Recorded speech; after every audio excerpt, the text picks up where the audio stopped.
اعوذ باللہ من الشیطان الرجیم بسم اللہ الرحمن الرحیم وبہ نستعین انہ خیر ناصر و معین۔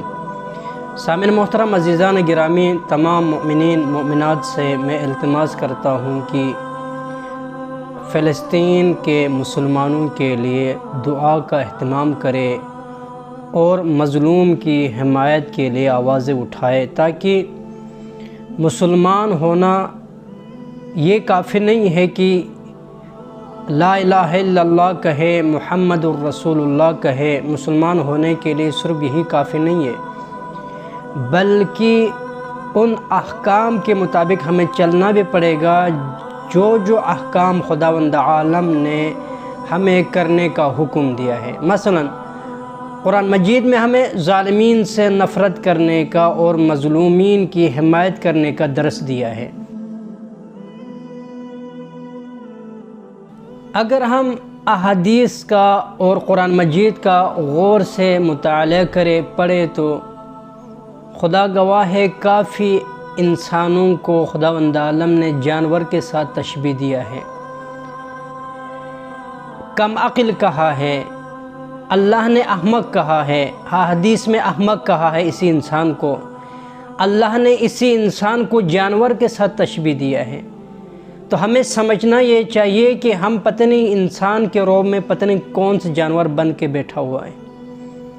ہم انسان بنے، انسان کا درد محسوس کرتے ہیں، انسان کے بارے میں سوچتا ہے، انسان کے بارے میں فکر کرتا ہے، غور و فکر کرتا ہے، اس کے حقوق ادا کرتے ہیں،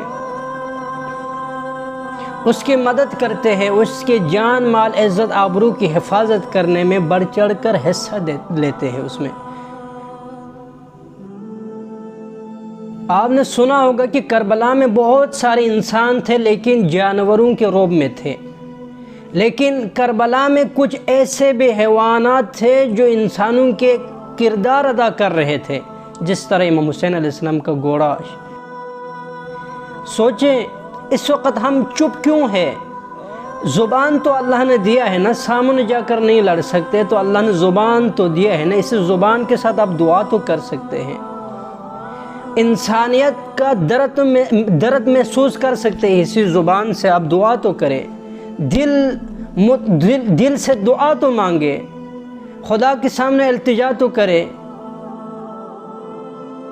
انسان کے روب میں حیوان تو نہ بنے نا۔ اللہ نے انسان کو زبان دیا ہے، کان دیا ہے، اللہ نے دیکھنے کی آنکھیں، یہ حیوانات کو بھی دیا ہے۔ اگر یہی استعمال کرنا اگر نہ آ جائے تو حیوانات سے بدتر ہے۔ اگر انہی آنکھوں سے حقیقت نظر نہ آئے تو حیوانات سے بدتر ہے۔ انہی زبان سے اگر ذکر خدا نہ نکلے، حالانکہ حیوانات بھی ذکر خدا کرتے ہیں، اسی زبان سے ثناء الہی نہ نکلے، زبان سے ذکر الہی نہ نکلے تو ایسے لوگ جانور سے بدتر ہے۔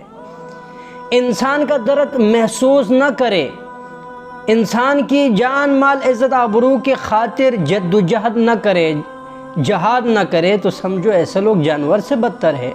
جانور کے پاس جہاد کرنے کے لیے یہ احکامات انسانوں کے اوپر لاگو ہے، نہ کہ حیوانات کے اوپر۔